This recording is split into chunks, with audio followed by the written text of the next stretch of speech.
Hello and welcome to Ula Tea Leaf Readings. My name is Lenor and tonight I'm going to be reading your tea leaves.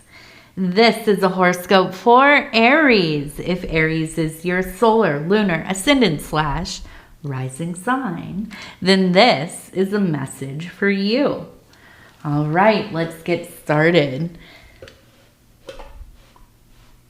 And so, our card tonight is the Princess of Cups.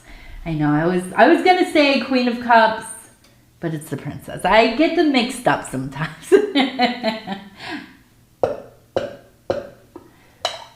All right, so we have the Princess of Cups energy. Big Princess energy today.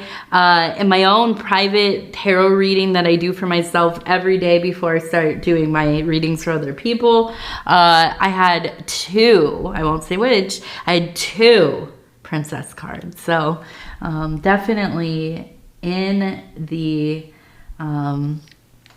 ether today. All right. So let's take a look and see what these tea leaves are going to tell us. And so if you haven't subscribed yet, please think about doing that. You can hit that little bell. It'll let you know when the next readings are coming out. It is free to subscribe. And if you want to hit the like button or leave a comment, I would love to hear from you. All right, so immediately I'm seeing we have some kind of deity here, or priest, high priest, in the form of an animal. Now I was thinking this might be Anubis. It's not Thoth, but it's reading for me as being somebody who has great insights into medical, anatomy. I feel like it's like a diagnostic doctor, maybe. We have a person standing here. Okay, now they're standing in the metaphysical zone here on the rim, okay, facing this doctor. We have a rabbit above, okay. Down here we have a money sign, if you can see right here, the money sign right there. What else was I looking at? I think that was it. Oh no, we have a person here going to talk to somebody else who is handing them something. So I feel like it could be that there's been some kind of ailment. Okay, now this could be you, this could be your significant other, it could be somebody in your family, somebody you live with. It is somebody close, because I think it is really affecting not only your feelings, right? Probably being kind of worried and wanting to find some answers, right? But financially, absolutely. I'm seeing that this is something that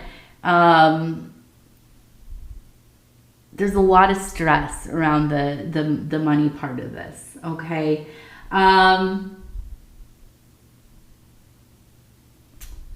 I almost feel like this is like you've seen a few different people, or you've taken the person that you are, maybe it's like your mom or something. You're taking them to the doctors. You're going to one doctor, a specialist, another doctor, another specialist, and it's just all over the place, trying to figure out what is happening here. Is this like co-occurring things?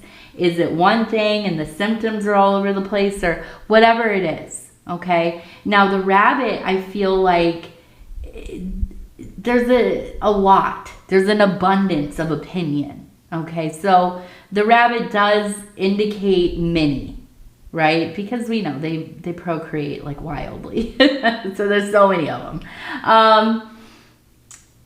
And I do feel there's a frustration. Yeah. You're frustrated. You want to get this thing figured out. You need somebody to give you some answers, right? And you're getting bits and pieces wherever you go, and it's just not adding up yet, right? There's not a clear picture of what's going on. But there is a sense of this financial worry, okay? Now, I feel that it will lead to probably somebody needing to borrow money, or maybe you will have to borrow some money to kind of deal with this situation.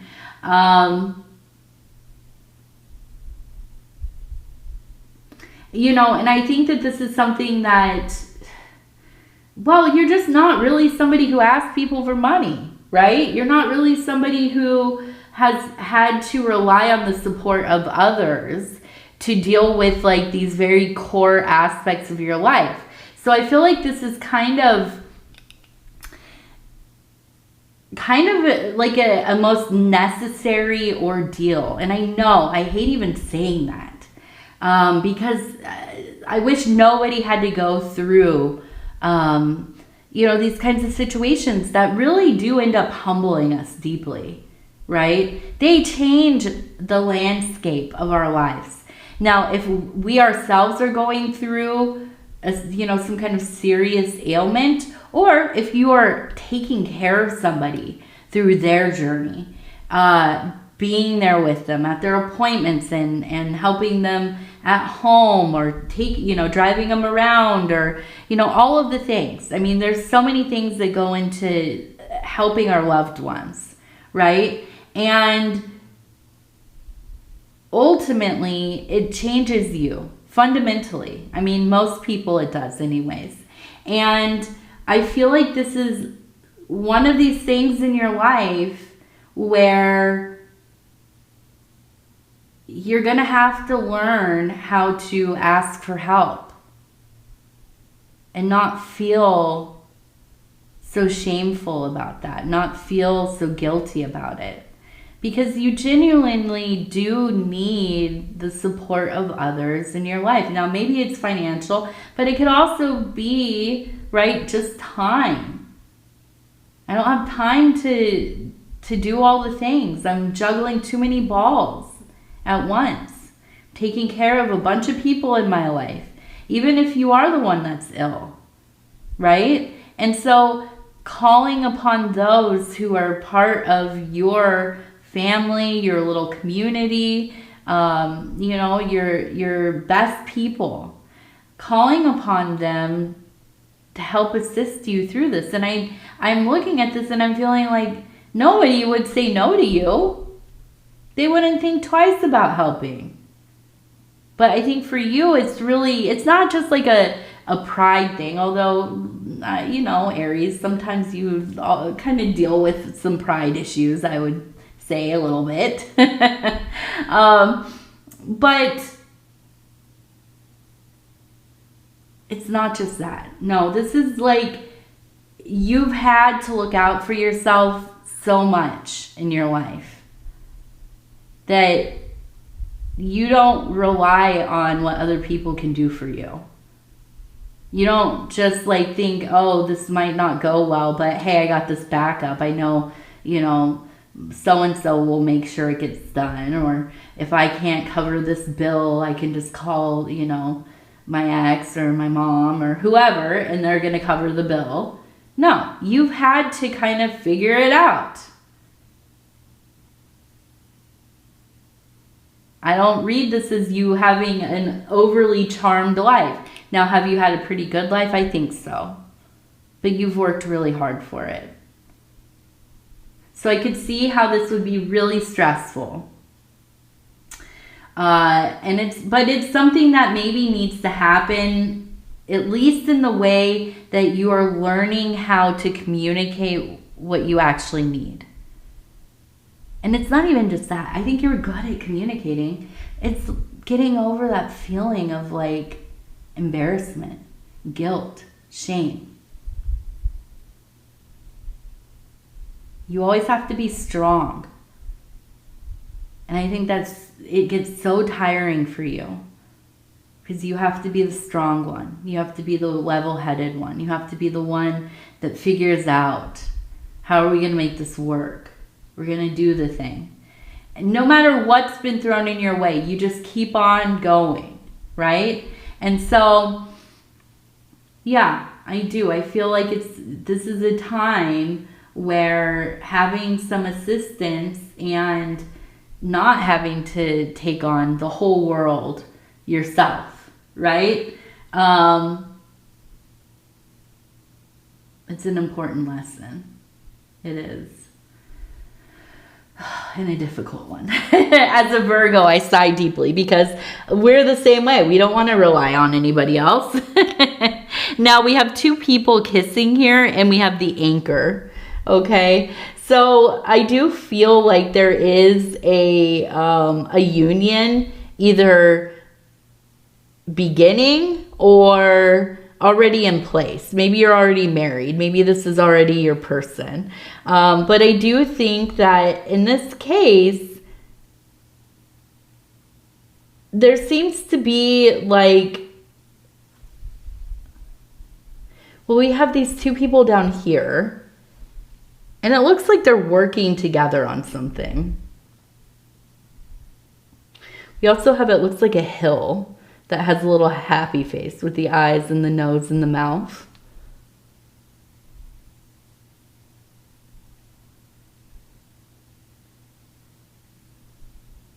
But these ones, it looks like, and we have a motorcycle. We have a person over here feeding a bird.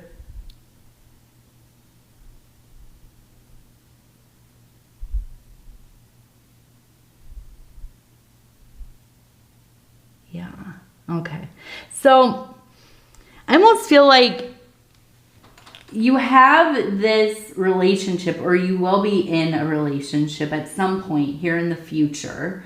And learning how to accept somebody's help, I think, is one of the big, maybe, barricades you've had in your relationship previous to this. I think that you have often gone into these partnerships and just expected that you were going to have to do everything. You're not going to ask them to, you know, do any of the chores or you know, go get something from the store for you or whatever. You just assume, without even the conversation happening, right, that you have to do all of it. If it's something that you want, you're going to do it. You're not going to ask. Well, I feel like you're getting to this place, and it's because of these kinds of situations where it's just too much going on and you do need help, right? And learning how to ask for help, I think, is going to allow you to, yeah, be more in a partnership, because you are finally getting to a place where you can say, hey, I forgot to pick up the laundry or whatever. I don't know. Do people still get their clothes dry cleaned or whatever? I've never in my life done it one time. Although maybe I should, because I have like a winter jacket I love, and it just has like it's not a gross smell, but it's like, I don't know how to explain it. It's just like been sitting in the closet, right, for years. And I can't wash it because it's like an old, what are they called? It's like one of those jackets from that movie Fargo, which I live up in that area kind of. And what is it called? I don't know. Anyways, yeah. So it's an old jacket. It's like a vintage jacket. Maybe I should go get that dry cleaned. But anyways, yes, you asked that. I've got off on a whole tangent in my head here.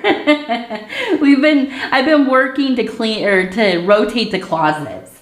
So I'm thinking about my jackets and stuff. Now, yeah, having somebody around where you can say, yeah, can you please go get the dry cleaning? I forgot.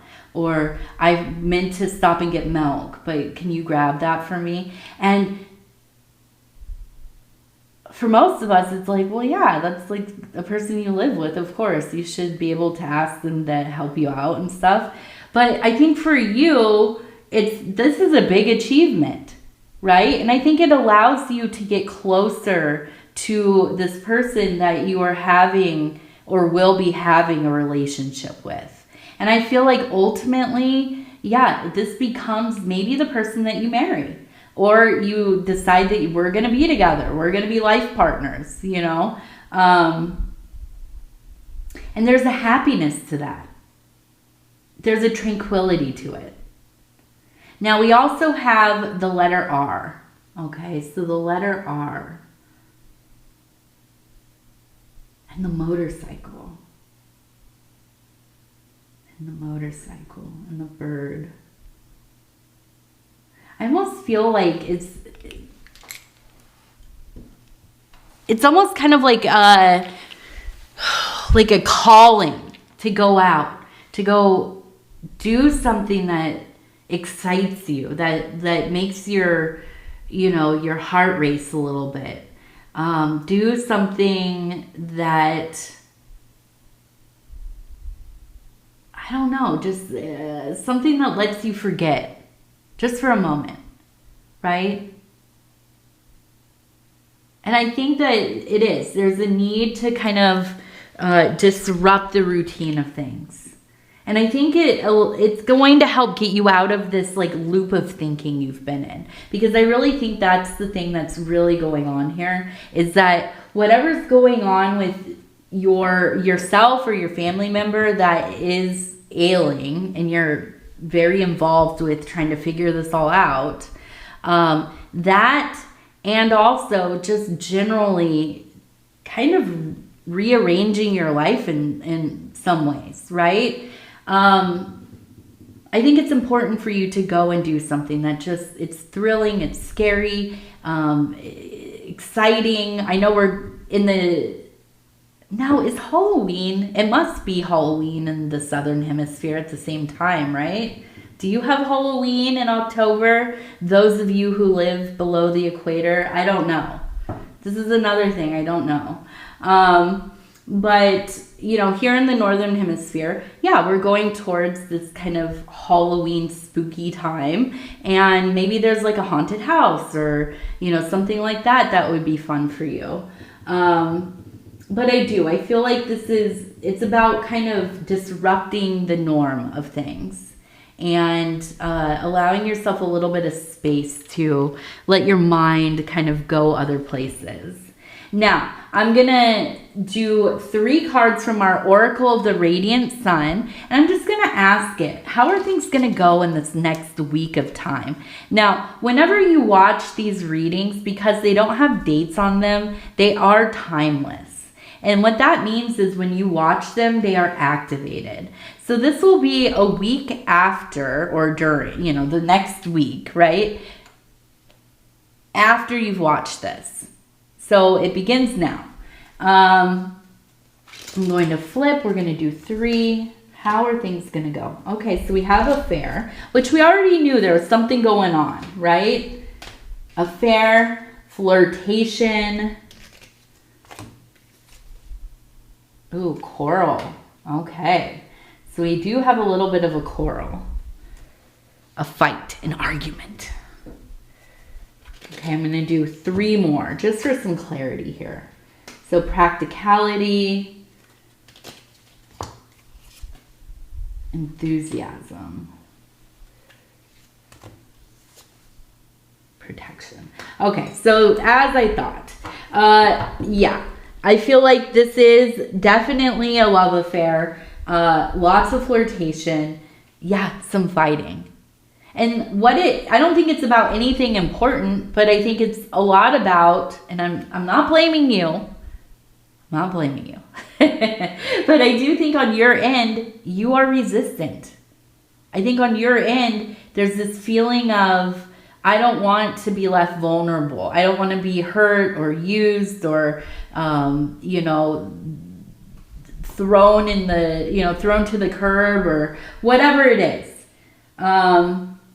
But I also think there's a lot of enthusiasm. I think you really like this person. I think having this connection, it makes everything kind of easier, right? Because you're in love. You're in love, and it makes things feel a little bit better. But also I think as far as like practicality goes, this is a person that really couldn't assimilate into your life perfectly. And I think vice versa, right? And it might be that like, hey, we don't want to live together, like ever. Maybe we want our own space, but we're going to be like exclusive, but we still want our own homes, you know? And that's a practical matter, and it makes sense. And if you're cool with it and they're cool with it, I think that, you know, something like that would be wonderful. And I think that's really what it is. Finding things that make sense in your life on a practical level, even if they're unconventional. Doing things the way that will work for both of you, okay? Now, we also have protection. And this is really, you know, I think it all comes down to you really being in a protective mode of not only yourself, but your family. So meeting somebody new, or maybe revisiting an old relationship, or maybe it is that you're already married and you've had some years that were kind of rough and you've decided to really kind of put all of your energies into, trying to heal the relationship. But ultimately, you know, you're thinking about protecting the well-being of the kids, of yourself, of the household, of the family, everything, right? And so I think this is where at times you can become really closed off, okay? Because you're very protective. Not a bad thing, by the way. Okay, so we're going to look at this, and it looks like it says T-O. So I feel like probably there is a little bit of a trip. You're going to somewhere. We also have the number 8. We do have a boat. And 3 messages. So 3 messages come through. We also have the hummingbird. So swiftness. 3 messages come through. You are swiftly getting on the boat and going to wherever this is. Okay, this might be related to the health issues. I'm not sure. But we also have an angel. Okay, so you are being looked over, watched over, protected. And if this is another person that has the health issues that you're helping with, they are also being protected. Okay. But I see you kind of having to go quickly.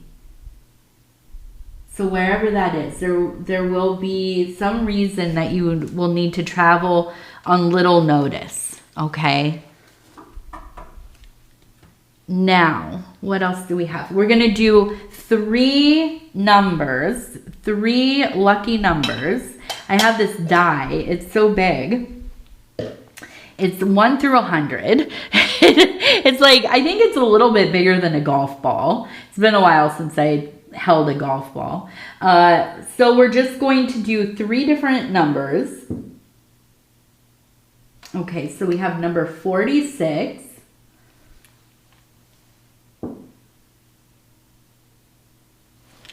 Number 85.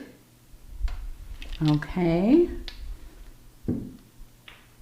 Oh, I gotta find something to do this on so I'm not knocking everybody over.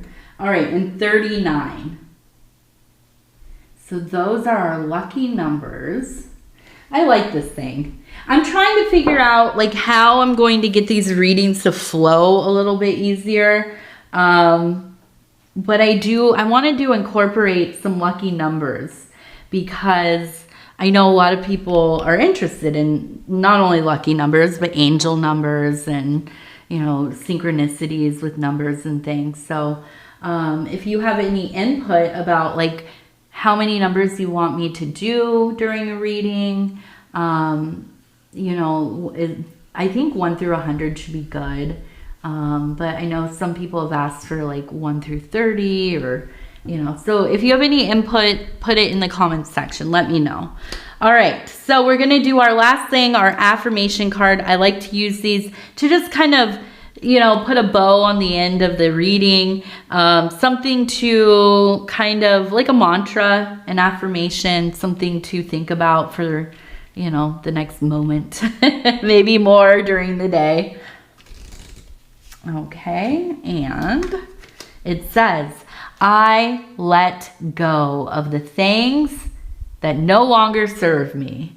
I let go of the things that no longer serve me. All right. Well, Aries, I'm going to go ahead and tell you I love you because I do. And I thank you so much for spending this time with me. If you want to like, leave a comment, subscribe, please go ahead and do so. Subscribing is free. And if you want to leave a comment, I read them all. Absolutely, I do. And I love hearing from each and every one of you. Other than that, yeah, I think that's it. I love you. I love you. I love you. We'll talk again in just a few days, and good night.